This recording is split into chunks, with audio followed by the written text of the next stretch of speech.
జగన్మోహన్ రెడ్డి ఏ నోటుతో man made disaster అన్నాడు. నిజంగా man made డిజాస్టరే. అది జగన్ మేడ్ డిజాస్టర్ అనమాట.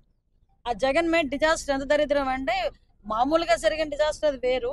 కావాలని ప్రకాశం బ్యారేజ్ నే కోలుగొట్టేద్దామని చెప్పేసి, డ్యామేజ్ చేద్దామని చెప్పి వాళ్ళు ఆ 3 బోట్లు కూడా 5 బోట్లు కొట్టుకుని రావటం, ఒక బోటు మునిగిపోవటం, ఒక బోటు గల్లంతవటం.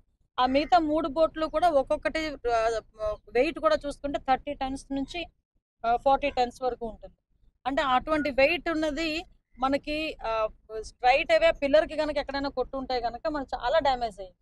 అది కంప్లీట్ గా వైఎస్ఆర్సీపీ రంగులు వేసుకున్నది. వైఎస్ఆర్సీపీ రంగులు వేసుకుంటే మనం ఎలాగ మీరు చేయొచ్చు మేడం అనవచ్చు. వైఎస్ఆర్సీపీ రంగులు ఎందుకు వేసుకున్నారంటే, ఇంతకు ముందు గవర్నమెంట్ లో వైఎస్ఆర్సీపీ రంగులు ఎక్కడైనా ఉంటే అది పేటెంట్ రైట్ అనమాట, ఏ ఆదో పని చేయడానికైనా. సో వాళ్ళందరూ ఆ బోట్లోని ఇసుక వ్యాపారం చేసేవారు, ఉత్తరాయణపాను రేవు వైపు.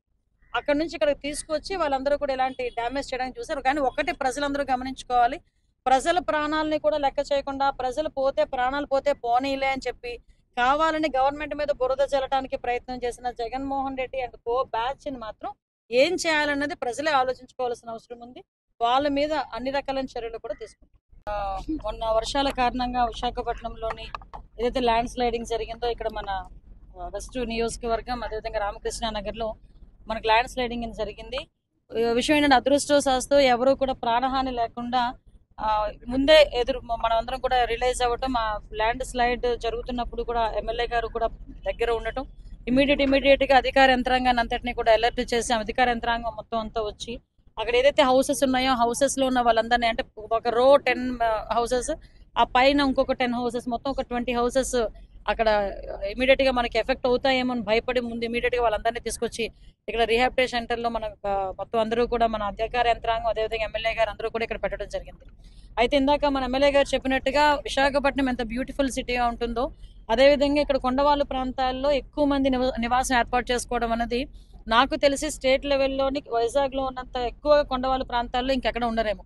అటు ఆర్లోవా ఏరియా అటువైపు చూసుకున్నా, ఇటు గోపాలపట్నం ఏరియా చూసుకున్నా, మనకు అటువైపు గాజువాక్ లో కొంత ఏరియా చూసుకున్నా, ఇలాంటి ఏరియాస్ లో చాలా మంది కొండవాళ్ళు ప్రాంతాల్లోని నివసించి, అక్కడ కూడా నివసించిన వాళ్ళందరూ కూడా ఏంటంటే పేదరికంలో ఉన్న వాళ్ళు, రోజువారీ కూలీ చేసుకుని ఆ కూలీ డబ్బులతో వచ్చిన డబ్బులతోని పైసా కూడబెట్టుకుని ఆ ఇల్లులు కూడా కన్స్ట్రక్ట్ చేసుకునే పరిస్థితి. కొంతమందికి గవర్నమెంట్ దగ్గర నుంచి కూడా కొంత మేరకు సహాయ సహకారాలు అంది ఇల్లులు కూడా కట్టుకోవడం జరిగింది.